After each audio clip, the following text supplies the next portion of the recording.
mumpung ada undangan yang datang nih Ustaz. Ya, undangan pernikahan. Ini undangannya. Undangan pernikahan buat saya nih. Ya. Besok acaranya nih. Mungkin perlu dan sangat penting sekali bagi orang-orang yang ingin melangsungkan pernikahan di tahun 2023 khususnya.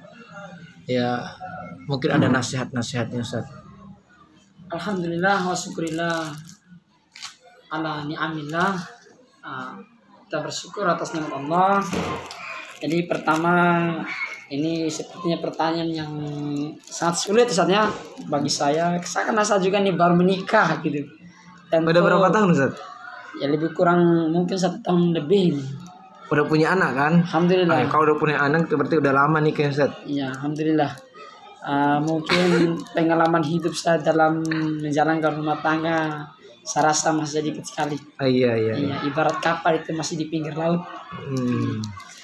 Jadi karena pertanyaannya memberikan nasihat kepada ya calon-calon bapak dan ibu yang akan mengakhiri masa lajang di tahun 2003, saya sampaikan tetap semangat dan jangan putus asa dan maju terus. Maju terus. Iya. Nah, jadi begitu. Karena memang ini ibadah Ustaz.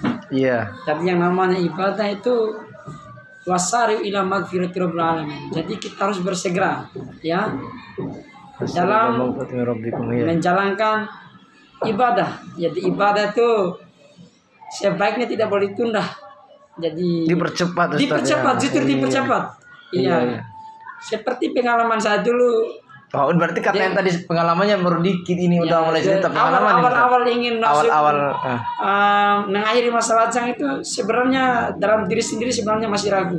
Iya. Tapi ada dorongan dan motivasi dari berbagai asatid yang sudah berpengalaman, termasuk diantaranya Al-Mukarramah Asad Amri itu memberikan suntikan-suntikan yang luar biasa sehingga sampai merubah pola pikir saya dengan modal nekat pun saja, Pak. Modal nekat. Berarti modal pertama nikah itu apa? Modal nekat. Modal nekat.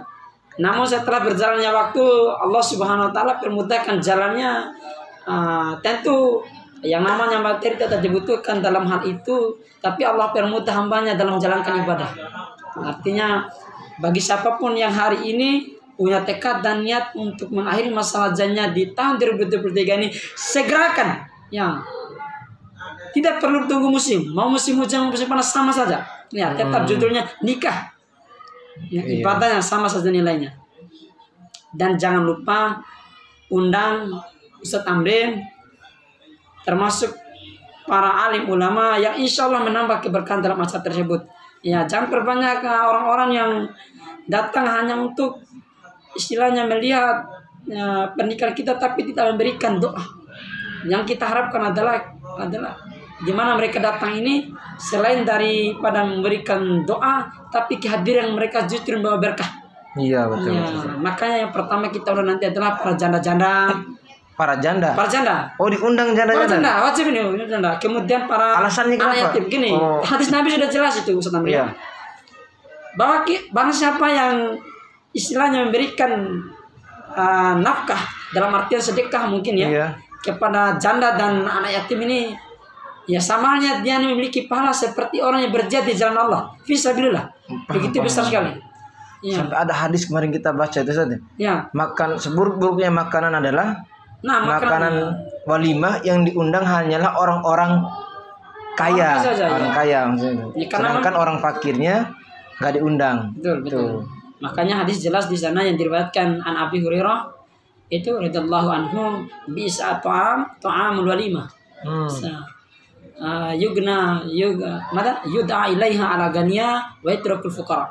Jadi makanan yang buruk itu adalah makanan walimah. Kenapa dikatakan makanan yang buruk? Ketika yud'a ilaiha agniya, diundangnya para orang-orang kaya yang mana tidak lagi membutuhkan makanan itu karena orang kaya mampu. Hanya mengundang orang kaya saja. Iya. Tetapi ketika diundangnya adalah ada juga orang miskin di dalamnya, orang-orang yang sangat membutuhkan, yang mungkin tidak pernah makan daging, seperti orang-orang tidak mampu, anak yatim mungkin, atau orang-orang fakir, maka makanan ini akan selain daripada sekedar istilahnya pesta, tapi juga ada nilai sedekah di dalamnya. Iya. Bukan berarti kita melarang mengundang orang kaya, bukan berarti. Tapi ketika diundang hanya orang kaya, kemudian kita abaikan yang membutuhkan. Paham. Ini juga Ustaz, ya saya paham pasti seluruh asatidz yang ada di Dompu inilah melihat bagaimana perkembangan euforianya pesta pernikahan itu, ya, dimana semakin meriah, semakin tambahnya tahun ini semakin meriah itu acara nikahnya, undang ini, undang itu. Nah, permasalahan itu sebenarnya nggak ada masalah ya, semakin meriah menikahnya kan semakin bagus gitu Ustaz. Cuma ketika pas acara itu ya, yang ingin sekali saya komentari itu adalah ini kan diundang nih, doa nih Ustaz. Udah doa nih, udah kepada Ustaz Abdul Malik memimpin doa kan. Doa, selesai doa acara apa Ustaz? Acara ucapan selamat. Hiburan. Nah, itu masalahnya. Padahal tadi ustadznya masuk baca doa agar diberikan keberkahan, ini mempelainya gini. Amin semua kan, khusus Ustaz. Setelah itu apa? Goyang jari Ustaz. Langsung naik itu biduannya. Waduh. Bahkan dulu kan waktu kita nikah, bukan kita ya, maksudnya Anda ya, bukan Anda, maksudnya orang oknum ya. Udah selesai baca doa, apa lagunya Ustaz? Ya, Sejoli, seruncu, iya kan? Ya. Maksudnya padahal tadi udah bagus tuh di doa tuh, ya apa? Dengan doa. Gimana coba? Gimana pandangan tuh Ustaz? Iya, memang ini istilahnya muskilah kabirah. Ada fi adatina. Jadi ini merupakan masalah di adat kita, yang memang kebiasaan yang sulit kita hindari, ya. Seperti dalam acara nikah saya juga pernah seperti itu. Iya, gimana? Saya sudah jauh-jauh hari sudah mengatakan bahwa jangan seperti ini. Tapi apa boleh buat, ya keinginan masyarakat tentu berbeda dengan keinginan kita. Tiba-tiba ya, sebagian masyarakat kan, ya. Spontan di situ kan, daripada harapan kita, rencana kita seperti itu. Sebenarnya ibadah ini sebenarnya tidak bisa dicampurkan dengan yang batil, betul. Ya, karena wala talbisul haqqo bil batil. Wa taktumul haqqo wa antum ta'lamun. Jadi kita tidak boleh mencampurkan yang hak dan yang batil ini, walaupun kita jadi mengerti itu. Bayangkan Ustaz ya, ketika di awal di acara pernikahan itu dibuka dengan apa Ustaz? Kalimat Allah di sana. Iya, basmalah. Ngaji lagi dengan nama Allah. Masalah. Kemudian untuk menambah keberkahan kata MC, kita hantarkan lagi dengan kalimat-kalimat Allah, kalamilahi. Tapi yang buruknya adalah ketika acara itu ditutup dengan goyang ataupun nyanyian yang istilahnya membangkitkan hasrat dan syahwat para pemuda ataupun yang hadir. Kalau hanya sekedar selawatan apa segala itu nggak ada masalah Ustaz. Ya mungkin ya mungkin ada perbedaan ulama, tapi yang kalau masalah udah goyang itu kan dibayangkan loh. Biasanya kan tempat duduknya para hadiran yang laki-laki itu kan berhadapan langsung dengan istilahnya organ tunggal. Di depan ya. Barisan paling depan kan orang-orang terpandang Ustaz ya, mulai tokoh masyarakat gitu kan, para pejabat, tokoh agama di depan kan ya. Kemudian mereka setelah barusan mengangkat tangan untuk berdoa, setelah itu nonton lagi yang istilahnya membuat doa kita tidak terkabul. Mungkin gini pengennya mereka Ustaz yang buat acara itu. Pas kita datang itu kan cuci mulut, makan kan. Pas mau pulang cuci mata. Ini yang salah. Ya, kalau mungkin bisa kita usulkan ya, atau mungkin kita berikan pemahaman kepada orang-orang yang mungkin akan menikah adalah kita tidak perlu mengejar acara pernikahan itu banyaknya orang yang hadir saat itu sebenarnya. Tapi kita mengejar keberkahan agar pernikahan ini menjadi keluarga sakinah mawaddah warahmah tadi. Kita berdoa sebenarnya agar mengharapkan doa kepada yang tamu undangan ini agar kita ini menjadi keluarga sakinah mawaddah warahmah. Namun di sisi lain kita hancurkan doa itu dengan cara-cara kita yang tidak benar.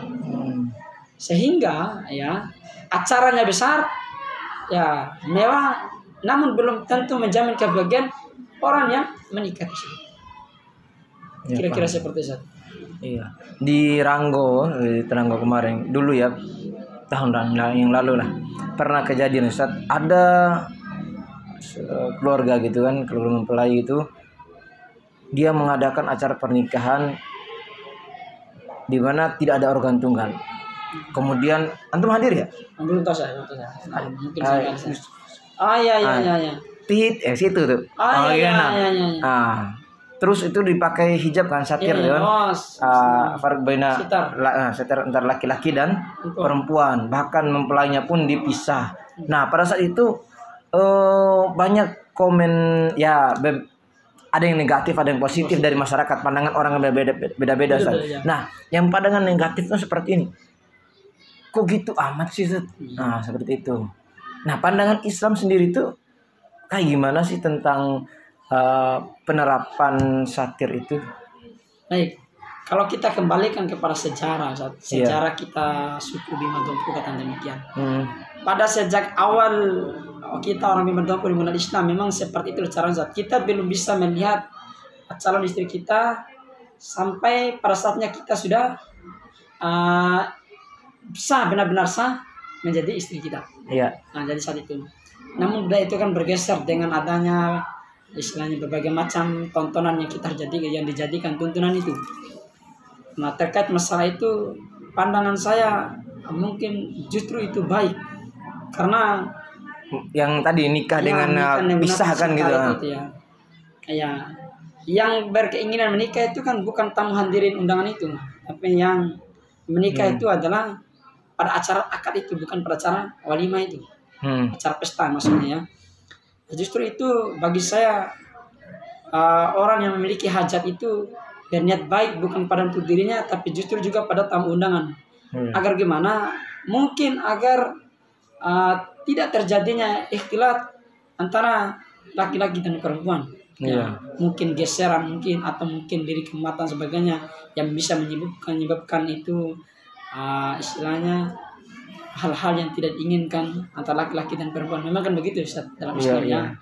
Kalau bisa sebisa mungkin kita bisa menghindarkan seperti itu. Tapi itulah usaha mereka, walaupun pada akhirnya mereka berikhtilat gitu. Iya, paham. Tapi niatnya sudah benar. Ya, benar ya, ingin memisahkan. Ya, seperti itu. Dan mungkin yang menikah itu yang punya hajat itu istilahnya memiliki tingkat agama yang bagi saya ya cukup memadai, karena khawatirnya ya ketika bersalaman ya kan itu campur baur tuh laki-laki. Khawatirnya kan nanti salaman sama istri itu kan gitu kan nggak boleh juga itu istri salaman sama istri orang itu. Istri mempelai juga disalam sama orang. Apalagi yang lakinya punya rasa cemburu yang begitu besar. Kalau nggak cemburu kan disebut dayus. Jangan kan masuk surga, bos surga pun nggak dicium sama dia. Mungkin itu yang dikhawatirkannya. Mungkin seperti itu Ustaz. Ya, terima kasih banyak Ustaz Abdul Malik. Ini kita akhiri dulu karena sudah masuk jam pelajaran. Jadi Ustaz Malik ada jam ngajarnya. Terima kasih banyak atas nasihat yang diberikan ini. Mudah-mudahan ya apa yang disampaikan oleh Ustaz Malik ini, Abdul Malik ini dapat kita terapkan sebenarnya. Memang banyak PR untuk orang-orang khususnya kita semua, khususnya para ustadz yang ada di Kabupaten Dompu ini kan sebenarnya mereka paham tentang itu, tapi kadang kebiasaan tidak bisa nggak mampu untuk menahan keadaan di masyarakat. Sudah menjadi berakar ya. Iya, saya yakin pasti ustadz yang ada di Dompu ini setuju dengan apa yang antum sampaikan ya. Contohnya tadi masalah salaman di depan kan, takutnya campur baur laki-laki perempuan gitu kan. Apalagi yang perempuan kan biasanya nggak tahu ya, mungkin yang saya pelajari kan perempuan kalau udah di make up segala kemudian dipajang di depan. Kalau menurut Islam ini gimana? Iya kan. Ya Allah alam bisawab ya. Cuman begini juga, bukan berarti saya tidak pernah menghadiri acara pernikahan yang istilahnya ikhtilat campur laki dan perempuan. Saya kalau diundang, yang namanya juga sebagai orang muslim itu kan ada 6 kewajiban yang ditunaikan oleh kita. Salah satunya adalah ketika diundang kita harus hadir. Ya hadir. Ya saya hadir sebagai tamu undangan, bukan berarti sebagai tamu untuk menonton apa yang ditampilkan. Kita datang untuk memberikan doa gitu kan, hak sama muslim gitu. Ya. Karena memang yang namanya kemaksiatan atau keburukan yang terjadi di muka bumi tidak bisa kita hindarkan ya. Hanya saja tergantung niat dan pola pikir kita. Makanya ada kata pepatah itu istilahnya, sejauh manapun kita pergi ya, tapi kalau pikiran kita hanya mencari kebaikan, maka kebaikan yang kita dapatkan. Ya, tapi sekalipun kita pergi ke negeri Nabi sekalipun, kalau kita mencari keburukan, maka semua orang sana adalah keburukan semua. Seperti itu. Makanya semuanya tergantung dari niat, ya. Cuman pesan terakhir dari saya, mungkin siapapun yang mendengar video ini, tentu sebagai manusia biasa tidak terlepas dari yang namanya kesalahan, mungkin kekurangan dari apa yang saya sampaikan ini ya. Yang mohon dimaklumi saja, yang salah disempurnakan saja. Adapun perbedaan pendapat mungkin dari orang-orang yang mendengar ini, ya langsung aja tulis di kolom komentarnya gitu. Siap. Ya, kita pun legowo kok mendengar perbedaan-perbedaan. Kita sama-sama diskusi. Kita yang tidak sini bukan membenarkan diri kita sendiri, tapi ya kita buka forum diskusi aja, Ustaz. Betul. Terima kasih banyak, jazakallahu khairan. Itu dari kami. Wassalamualaikum warahmatullahi wabarakatuh. Waalaikumsalam warahmatullahi wabarakatuh.